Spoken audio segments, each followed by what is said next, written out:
Imagine a world where fear doesn't exist, a concept that might seem unfathomable to most of us. Yet, for a select few individuals, this is their reality. They live without the instinctual fear that has been a crucial part of human evolution, serving as a survival mechanism. But how do these individuals navigate life without this fundamental emotion? Take, for instance, the extraordinary case of Jordy Cernik, a British man who underwent surgery to remove his adrenal glands in an effort to alleviate the anxiety stemming from Cushing's syndrome, a rare condition characterized by excessive cortisol production. While the procedure did reduce his anxiety, it also had an unexpected side effect. Jordy found himself devoid of fear. Picture this. Jordy, on a trip to Disneyland, rides a roller coaster and feels absolutely nothing. No adrenaline rush, no racing heart. This lack of fear led him to partake in thrilling activities like skydiving, ziplining off the Tyne Bridge in Newcastle, and abseiling down the Shard in London, all without experiencing even a hint of trepidation. Jordy's experience, while rare, is not entirely isolated. It resonates with those who have Urbach-Wiethe disease, also known as lipoid proteinosis, a genetic disorder so uncommon that only around 400 individuals have been diagnosed globally.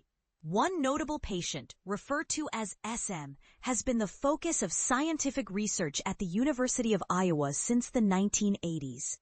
In the early 2000s, Justin Feinstein, then a graduate student, joined the research team and sought to uncover what could frighten SM.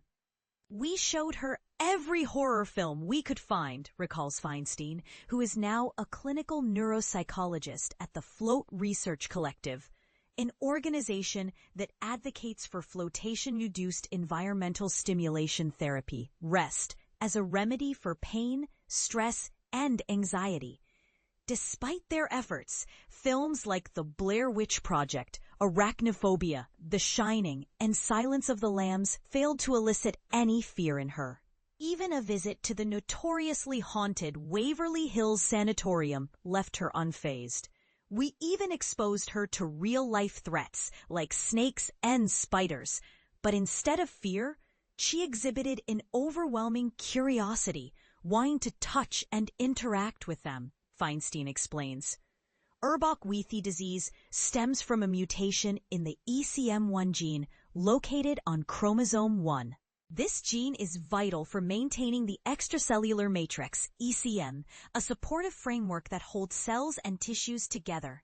When ECM1 is compromised, it leads to the accumulation of calcium and collagen, resulting in cell death. The amygdala, a small almond-shaped region in the brain known for its role in processing fear, appears particularly susceptible to this damage. In SM's case, the disease effectively destroyed her amygdala, leading to her inability to feel fear. What's fascinating is that her capacity to process other emotions, like happiness, anger, or sadness, remains largely intact, Feinstein notes. However, the narrative surrounding fear is more intricate than it initially seems. Research indicates that the amygdala is more involved in certain types of fear responses than others. For instance, it plays a crucial role in fear conditioning, as demonstrated in experiments with rodents. When these animals receive an electric shock following a specific sound, they learn to freeze when they hear that sound alone. While SM understands not to touch a hot pan, she cannot be fear conditioned in the same way. She does not experience the physiological responses like a racing heart or adrenaline surge when confronted with stimuli previously associated with pain. Additionally, she struggles to recognize fearful facial expressions, although she can identify joy and sadness. Despite her sociable nature, SM's inability to gauge danger has led her into precarious situations, including encounters with armed individuals. She tends to approach people she should avoid, which has resulted in her facing threats at knife and gunpoint, Feinstein explains. In one study, researchers asked a stranger to approach SM, who indicated her comfort zone. Her preferred distance was just 0.34 meters, 1.1 feet, nearly half that of other participants, suggesting she is unusually at ease with people invading her personal space. In such situations, SM and others with amygdala damage will get uncomfortably close to unfamiliar individuals, something that those with a healthy amygdala would typically avoid. Says Alexander Shackman, a psychology professor at the University of Maryland. This observation implies that the amygdala plays a significant role in how we navigate social interactions. Yet, there are certain types of fear that seem to occur independently of the amygdala. In one experiment, Feinstein and his team had SM inhale carbon dioxide, which can induce feelings of fear and suffocation in some individuals. Contrary to expectations, SM panicked, experiencing her most intense fear response as an adult. This revelation prompted Feinstein to embark on a decade-long investigation into the amygdala's role in fear. This discovered that the brain has two distinct pathways for processing fear, depending on whether the threat is external or internal. For external threats, the amygdala acts as a conductor, coordinating the brain and body's response. It receives information from sensory areas that process sight, sound, taste, and smell.